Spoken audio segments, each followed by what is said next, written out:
കണ്ണൂർ ഡിവിഷനിൽ കൊട്ടിയൂർ റേഞ്ചിന്റെ നേതൃത്വത്തിൽ വനം വകുപ്പിലെ ഫീൽഡ് സ്റ്റാഫിന് ആധുനിക വന്യജീവി നിരീക്ഷണോപകരണങ്ങളുടെ പരിശീലനം സംഘടിപ്പിച്ചു.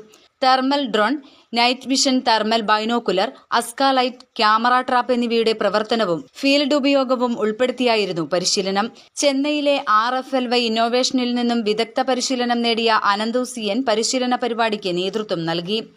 വന്യജീവി നിരീക്ഷണത്തിൽ സാങ്കേതികവിദ്യയുടെ പ്രാധാന്യവും അടിയന്തര സാഹചര്യങ്ങളിൽ ഉപകരണങ്ങളുടെ കാര്യക്ഷമമായ ഉപയോഗവും പരിശീലനത്തിൽ വിശദീകരിച്ചു. മനുഷ്യ വന്യജീവി സംഘർഷം പരിഹരിക്കുന്നതിനായി ആറളം ഫാം, ആറളം പുനരധിവാസ മേഖലകളിൽ പ്രശ്നകാരികളായ കാട്ടാനകളെ ഫലപ്രദമായി നിരീക്ഷിക്കുന്നതിനും നിയന്ത്രണ നടപടികൾ ശക്തിപ്പെടുത്തുന്നതിനുമായി കണ്ണൂർ ഡിവിഷന്റെയും ആറളം വൈൽഡ് ലൈഫ് ഡിവിഷന്റെയും നേതൃത്വത്തിൽ പ്രത്യേക ഡ്രോൺ സ്ക്വാഡ് രൂപീകരിച്ചു.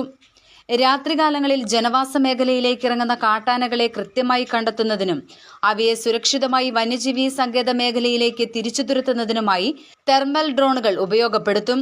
കൂടാതെ ഫെൻസിംഗുകൾക്ക് തകരാർ സംഭവിച്ചിട്ടുണ്ടെങ്കിൽ ഉടൻ തിരിച്ചറിഞ്ഞ് സ്ഥലത്തെത്തി പരിശോധനയും നിരീക്ഷണവും നടത്തുന്നതിനും രാത്രികാല പട്രോളിംഗിനും ഈ സാങ്കേതിക സംവിധാനം സഹായകരമാകും. ഡ്രോൺ സ്ക്വാഡിന്റെ ടീം ലീഡറായി Iritty section forest officer Sunilkumar ചെന്നപ്പൊയിലിനെയും ബീറ്റ് ഫോറസ്റ്റ് ഓഫീസർമാരായ ജിഷ്ണു പായം, അനന്തു CN എന്നിവർ ടീമിന്റെ എക്സ്പേർട്സായും പ്രവർത്തിക്കും.